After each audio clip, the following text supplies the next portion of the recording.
পৃথিবীর সবচেয়ে নরম জিনিস হচ্ছে মানুষের মন। এটা ভাঙতে কোনো হাতুড়ির প্রয়োজন হয় না, শুধু মুখের কয়েকটি অবহেলিত ভাষা যথেষ্ট। কিছু মানুষকে বোঝানোর ক্ষমতা আমাদের নেই, তাই নিজে থেকেই দূরে সরে যাওয়াটাই বুদ্ধিমানের কাজ। পৃথিবীতে সবচেয়ে আপন হলো মা। কেউ যদি অবহেলা করে, দোষ তার নয়, দোষ নিজের। কারণ তুমি তার কাছ থেকে বেশি আশা করে ফেলেছো। যদি তুমি গরিব হও, তোমার নিজের আত্মীয়রাও তোমায় দেখে এড়িয়ে যাবে। আর যদি ধনী হও, তাহলে তোমার দুঃসম্পর্কের আত্মীয়রাও রোজ দুবেলা করে তোমার খোঁজ নেবে। সময় থাকতে প্রিয় মানুষটিকে মূল্য দিও, হারিয়ে গেলে কেঁদে কি লাভ।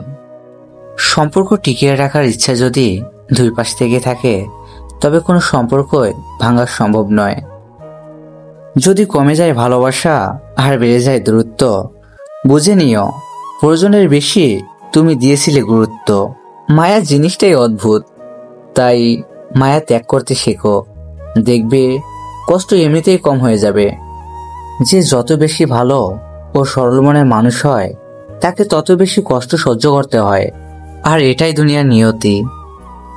নিজেকে এমনভাবে তৈরি করো যে তোমার জীবন থেকে চলে গেছে সে যেন তোমার জীবনে ফিরে আসার জন্য বারবার আকুতি মিনতি করে। ভিডিওটি ভালো লাগলে লাইক করে, সাবস্ক্রাইব করে বেল আইকনটি অল করে দিবেন।